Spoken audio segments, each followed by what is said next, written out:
অনেকের মনে হয় ছোট চুলের সাথে শাড়ি এই দুটো জিনিস বড্ড বেমানান। আমার একেবারেই মনে হয় না। ছোট চুলের সাথে যদি ঠিকঠাক করে শাড়ি ক্যারি করা যায় তাহলে তার থেকে স্মার্ট লুক মনে হয় আর কিচ্ছু হতে পারে না। প্রত্যেকটা জিনিসই নির্ভর করে তুমি কিভাবে সেটাকে ক্যারি করছো সেটার ওপরে।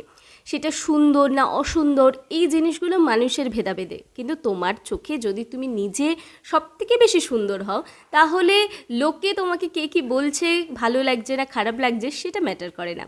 যেমন অনেকেরই প্রশ্ন, দিদি তোমার চুল ছোট কেন? আমি আগের বছর ঠিক দুর্গাপুজোর কিছুদিন আগে আমার হেয়ারটা ডোনেট করেছিলাম ক্যান্সার পেশেন্টদের। অত বড় বড় চুল যখন ছোট হয়ে গেল অনেকেরই মতামত ছিল যে আমাকে দেখতে ভালো লাগছে না। হতে পারে ভালো লাগছে না, কিন্তু যে কাজটা আমি করেছি তাতে আমার মনের ভেতরের যে আনন্দটা হয়েছে সেটা আমাকে দেখতে যদি খারাপ লাগে তার কাছে কিচ্ছু না। এটা হচ্ছে ফাইনাল লুক। ছোট চুলের সাথেও শাড়ি পরলে ভীষণ সুন্দর লাগে। তোমরা একবার ট্রাই করো। খুব তাড়াতাড়ি দেখা হবে নতুন ভিডিওর সাথে। টাটা।